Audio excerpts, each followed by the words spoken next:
दोस्तों, ताजमहल को शाहजहां ने मुमताज़ महल की याद में बनवाया था और पूरी दुनिया में ताजमहल को as a symbol of love यानी प्यार मोहब्बत की सबसे बड़ी निशानी माना जाता है।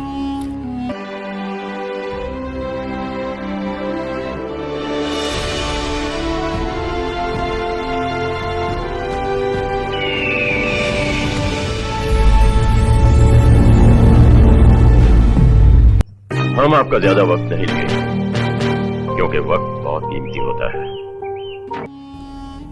इतिहास पर नजर डाली जाए तो शाहजहां ने कुल 7 शादियां की थी और ताजमहल का निर्माण शाहजहां ने अपनी चौथी बेगम यानी मुमताज महल की याद में करवाया था।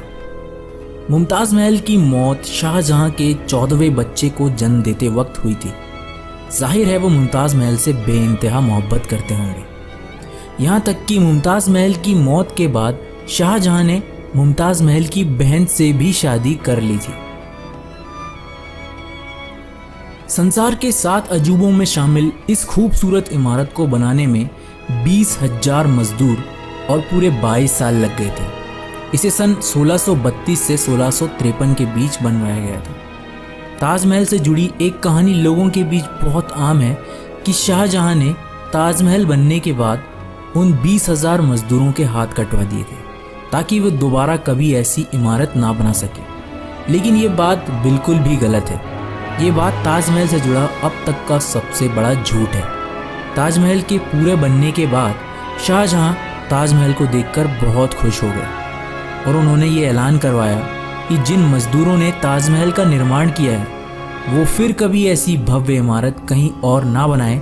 इसलिए शाहजहां ने उन मजदूरों को ताउम्र पेंशन देने का ऐलान किया और उन मजदूरों ने फिर कभी कोई काम नहीं किया, जिसके बाद में लोगों के बीच ये कहानी फैल गई कि शाहजहां ने मजदूरों के हाथ कटवा दिए। सन 1632 में ताजमहल को बनाने में उस वक्त करीब 3.2 करोड़ रुपए खर्च हुए थे। लेकिन यदि आज ताजमहल को बनाया जाता है तो इसके लिए लगभग 7,000 करोड़ रुपए खर्च करने पड़ जाएंगे। और आपको सुनने में ये अजीब लगेगा कि ताजमहल लकड़ियों के ऊपर खड़ा है और जिन लकड़ियों पर ये ताजमहल खड़ा है उसे ताजमहल की नींव के रूप में इस्तेमाल किया गया है। ये ऐसी लकड़ियां हैं जिन्हें मजबूत रहने के लिए नमी की ज़रूरत होती है, जो यमुना नदी से उन लकड़ियों को मिल जाती है। ताजमहल का स्ट्रक्चर कुछ इस तरीके से बनाया गया है कि चारों मीनारों के बीच स्थित गुंबद पर तूफान और बिजली गरजने पर बिजली अगर गिरती है तो वो बीच वाले गुंबद पर नहीं गिरेगी। ताजमहल के तहखानों के रहस्य बताने के लिए सरकार ने भी अभी तक कोई भी जानकारी नहीं दी है और कई रिसर्चर्स का ये मानना है कि ताजमहल के नीचे 1000 से भी ज़्यादा कमरे मौजूद हैं। ताजमहल जितना ज़मीन के ऊपर है उतना ही ज़मीन के अंदर भी गहरा है, क्योंकि उस ज़माने में कोई भी किला या इमारत बनाई जाती थी तब उसके अंदर से बाहर निकलने का रास्ता भी बनाया जाता था और शायद ताजमहल के नीचे भी ऐसा ही कोई खुफिया रास्ता बनवाया गया है जो ताजमहल से कहीं दूर निकलता है। लेकिन इसके रहस्यमयी तहखानों की तरह इसके खुफिया रास्तों को भी शाहजहां के बाद बंद करवा दिया गया था। कई रिसर्चर्स का ये मानना है कि इन कमरों में बेशकीमती खजाने मौजूद हैं, क्योंकि एक बार मेटल डिटेक्टर से इसके नीचे बहुत से मेटल डिटेक्ट किए गए थे। कुछ इतिहासकार तो ये भी मानते हैं कि इन कमरों के अंदर बेशकीमती ऐतिहासिक दस्तावेज मौजूद हो सकते हैं जो हमारे इतिहास को बदल भी सकते हैं।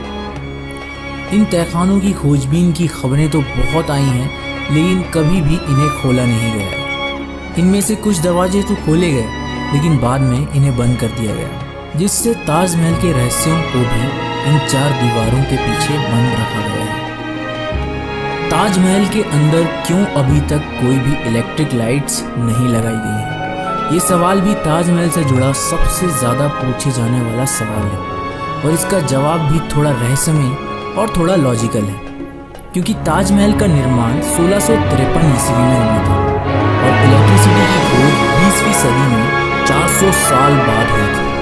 यानी इसके निर्माण के वक्त से ही इसे ऐसे डिज़ाइन किया गया था कि चांदनी रात में नेचुरल लाइट्स में पर्याप्त रोशनी मिल पाए। इसे राजस्थान के मकराना से मंगाए गए सफ़ेद संगमरमर के पत्थरों से बनाया गया था, जिसमें चांदनी रात में पड़ने वाली रोशनी से ताजमहल में पर्याप्त रोशनी हो जाती थी। लेकिन सरकार ने ताजमहल के बाहर मौजूद तालाब में लाइट लगाने की कोशिश की थी, लेकिन लाइट लगाने की पहली रात में ही सभी लाइट्स शॉर्ट सर्किट की वजह से टूट गई और वहां अंधेरा छा गया। और इसके बाद एक और बार कोशिश की गई लाइट्स लगाने की, लेकिन दोबारा भी ये लाइट्स पहले की तरह टूट गई और इसके बाद सरकार ने कभी भी लाइट्स लगाने की कोई कोशिश नहीं की। इसके बाद से ही कुछ पैरानॉर्मल एक्टिविस्ट का ये मानना है कि ताजमहल के अंदर मुमताज़ की आत्मा मौजूद है और मुमताज़ महल को ये पसंद नहीं है कि कोई भी ताजमहल से छेड़छाड़ करे। इसके अलावा सरकार का ये भी कहना है कि लाइट्स की वजह से कीड़े लाइट्स की ओर आकर्षित होते हैं और कुछ कीड़े ऐसे एसिड्स छोड़ते हैं जिससे सफ़ेद मार्बल ख़राब हो सकता है। और अभी तक ताजमहल सिर्फ और सिर्फ चांदनी रात में तारों की रोशनी से ही रोशन हो रहा है। यही कारण माना जाता है कि ताजमहल में अभी तक कोई भी इलेक्ट्रिक लाइट्स मौजूद नहीं है। इस वीडियो में आज के लिए इतना ही।